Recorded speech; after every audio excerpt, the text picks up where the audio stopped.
Good morning বন্ধুরা, welcome back to my channel সঙ্গীতার ভালোবাসার ঘর কন্যা। তো কেমন আছো তোমরা সবাই? আশা করছি সবাই ভালো আছো। আমরাও ভালোই আছি। প্রচণ্ড গরম পড়েছে এখানে, সব জায়গাতেই হয়তো পড়েছে। ভীষণ গরম।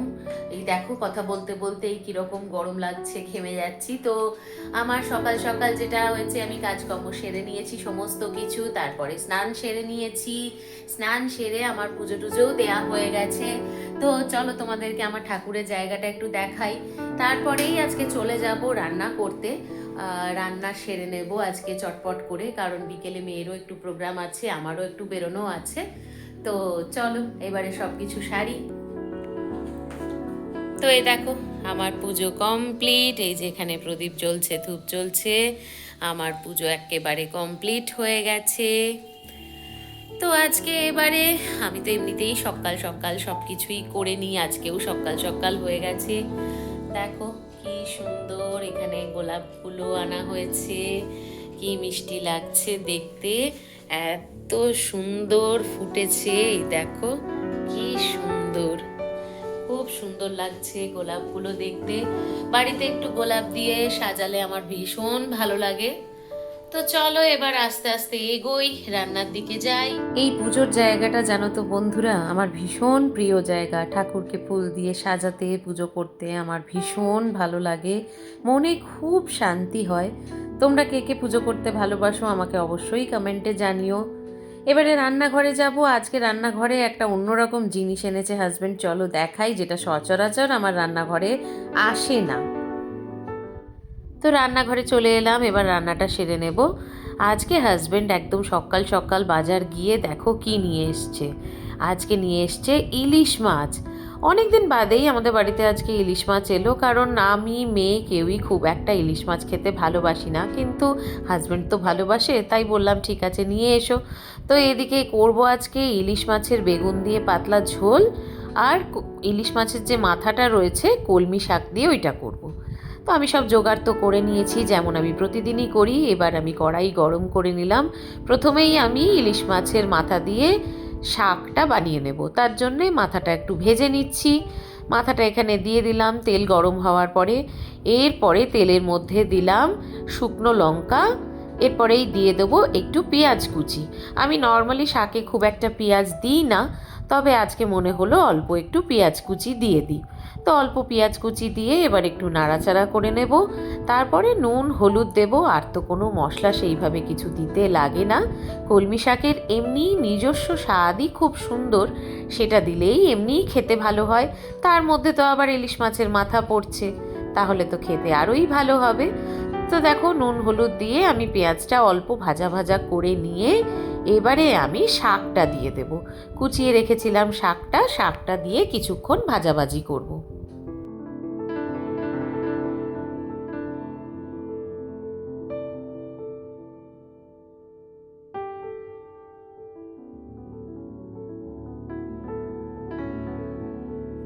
শাকটা বেশ ভাজা ভাজা হয়ে যাওয়ার পরে আমি এবার ইলিশ মাছের মাথা যেগুলো ভেজে রেখেছিলাম সেটা দিয়ে দিলাম। দিয়ে এবার ভালো করে খুন্তি দিয়ে দিয়ে ওটাকে ভেঙে ভেঙে নেব, যাতে শাকের সঙ্গে খুব ভালোভাবে মিশে যায়। তো দেখো এখানে আমি ভালো করে ভাজা ভাজা করে নিয়েছি। শাক হয়ে যাওয়ার পরে আমি কড়াই ধুয়ে এবার তেল গরম করে ওই তেলের মধ্যে লম্বা লম্বা করে কিছু বেগুন কেটে রেখেছিলাম, সেই বেগুনগুলোই দিয়ে দিলাম। নুন হলুদ দিয়ে বেগুনটা অল্প ভাজা করে নেব। বেগুনটা ভাজা হয়ে গেলে আমি এবার ওই কড়াইতেই অল্প তেল দেব, দিয়ে তারপরে আমি ইলিশ মাছটা ভাজা করে নেব। আজকে হাজব্যান্ড তো গোটা ইলিশই এনেছে, কারণ ইলিশ তো নর্মালি কাটা বিক্রি হয় না।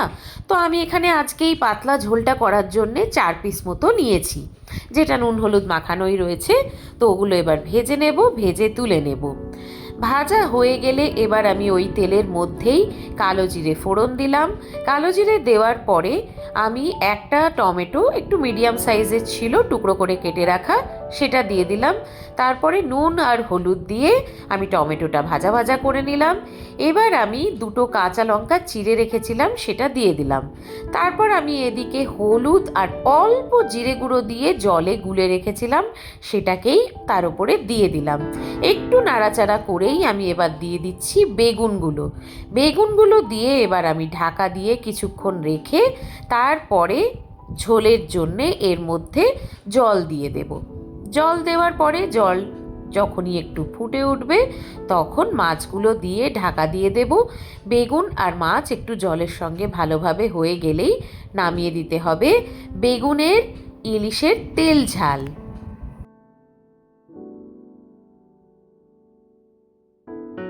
তো এবার আমি ঝোলের মধ্যে মাছগুলো দিয়ে ঢাকাটা দিয়ে দিচ্ছি।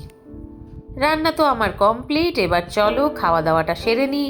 এখানে গরম গরম ভাত দিয়েছি, এখানে তোমাদেরকে যে দেখালাম মাছের মাথা দিয়ে কলমি শাক, আর এখানে ইলিশ মাছের বেগুন দিয়ে পাতলা করে ঝোল। খাওয়া দাওয়া হয়ে যাওয়ার পরে অল্প রেস্ট নিয়ে এই যে মেয়ে আর আমি চলে এসেছি। মেয়ে একটু প্যাকিং করছে, আজকে পাশের বাড়িতে মেয়ের এক বান্ধবীর জন্মদিন, তো সেখানেই যাবে। ও নিজে নিজেই এখন প্যাকিংটা সেরে নিচ্ছে গিফটটা, এরপরে ও রেডি হবে, আমিও একটু বেরোবো।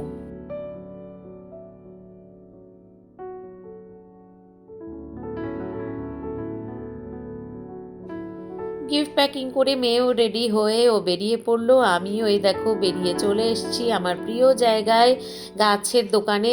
তবে আমি যে গাছটা কিনতে এসেছিলাম আজ সেটা পেলাম না, তাই অন্য দুরকম গাছ নিয়েই আজকে ফিরলাম।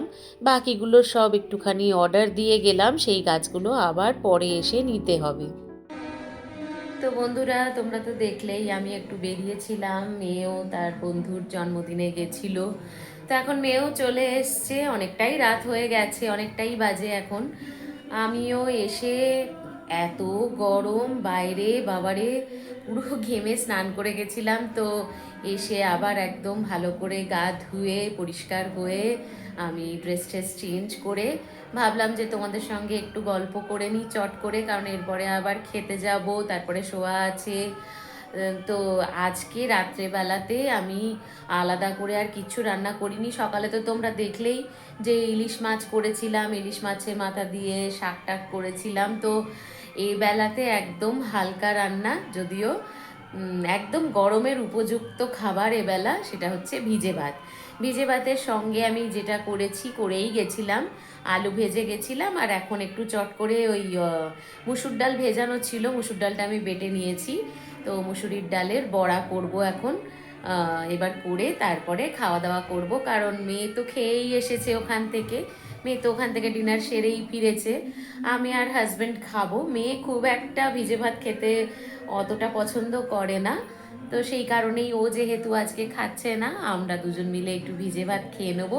তার আগে আমার সকালে একটা পার্সেল এসেছিল, সেটা ওপেন করা হয়নি। তো আমি ভাবলাম চট করে পার্সেলটা ওপেন করি, তোমাদেরকেও দেখাই। তোমাদেরকে তো বলছিলামই যে আমার মেয়ের জন্মদিন সামনে, তো এই ঘর সাজানোর জন্য টুকটাক করে একটু একটু জিনিস কিনছি। তো একটা নিয়েছিলাম আমি, আবার আরেকটা নিয়েছি। চলো কি নিয়েছি তোমাদেরকে আমি দেখাই, চলো।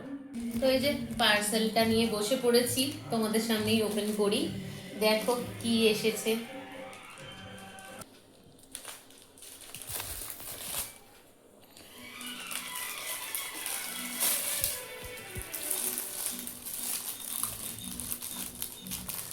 তো আমি যেটা নিয়েছি সেটা হচ্ছে, আমি একটা কিছুদিন আগে টেবিল ক্লথ নিয়েছিলাম, তোমরা যারা যারা আমার ভিডিও দেখেছো তারা দেখেছো, একটা টেবিল ক্লথ নিয়েছিলাম, সেটা আমি অলরেডি পেতে ফেলেছি।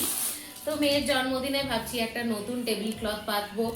এবারে যেহেতু ধরো বাচ্চারা আসবে, সবাই তো কিছু না কিছু খাবার ফেলবেই, সেই হিসেবে আমি একদম ওয়াশেবল একটা আবার নিয়ে নিয়েছি। এই দেখো ফ্লোরাল প্রিন্টের, আর ওই আগেরটার মতনই কি সুন্দর পাড়ের কাছে দেখো এরকম একটু ডিজাইন করা রয়েছে। তো আমার এটার ডিজাইনটা বা মেটেরিয়ালটা দুটোই খুবই ভালো লেগেছে। তোমরাও অবশ্যই জানিও যে কেমন হয়েছে আমার নেক্সট টেবিল ক্লথটা। তোমাদেরকে তো বললামই যে মসুর ডালটা বেটে রেখেছি, তার সঙ্গে অল্প পেঁয়াজ কুচি, লঙ্কা কুচি, নুন আর একটুখানি হলুদ দিয়ে এবার ভালো করে মেখে নিচ্ছি। আমি আর হাত ইউজ করিনি, চামচে দিয়েই করলাম। তারপরে তেল গরম করে এবার এগুলোকে একে একে ভেজে নেব। ভিজে ভাত অনেকে অনেকভাবেই খায়, তবে আমরা নর্মালি এইভাবেই খাই। আমরা একটুখানি এই ডাল বড়া দিয়ে, তারপরে একটু আলু ভাজা দিয়ে, ছাতু দিয়ে, চলো তোমাদেরকে দেখাই যে কি কি দেবো। তো এখানে আমি এবারে একটু আলু ভাজাটাও করে নিয়েছিলাম, আলু ভাজাটা আগেই হয়ে গেছিলো। এবারে ভিজে ভাতটা দিয়ে দিলাম। হাজব্যান্ডকে এরকম বাটিতে দিচ্ছি, ও এরকম বাটিতে খেতে খুব ভালোবাসে। একটু নুন দিলাম, তার সঙ্গে অল্প ছাতু দিয়ে দেব। এবারে দেব অল্প তেল দেব, এর মধ্যে আলু ভাজা দেব, বড়াগুলো দেব, পেঁয়াজ কুচিও দেওয়া যায়, তবে এখন রাত্রেবেলা হাজব্যান্ড পেঁয়াজ কুচিটা খেতে চাইছে না, তাই একটা কাঁচা লঙ্কা রেখে দেবো। তো কে কীভাবে এই ভিজে ভাত খাও আমাকে অবশ্যই জানিও, আমারটা কেমন লাগলো সেটাও কিন্তু বলো। তো বন্ধুরা, আমি আজকের ভিডিওটা এখানেই শেষ করছি। আমরাও ডিনারটা সেরে নিই, আশা করি তোমরাও সবাই ডিনার সারবে এবার। তো চলো, আমার ভিডিওটা আজ এখানেই শেষ করছি। ভিডিওটা কেমন লাগলো অবশ্যই আমাকে কমেন্ট করে জানিও, ভালো লাগলে একটা লাইক করো, আর প্লিজ প্লিজ আমার চ্যানেলটাকে একটু সাবস্ক্রাইব করে দিও। আবারও আমি চলে আসবো তোমাদের সামনে এরকম নতুন ভিডিও নিয়ে। সবাই ভালো থেকো, সুস্থ থেকো। চলো, দেখা হবে আমার নেক্সট ব্লগে। Tata, good night.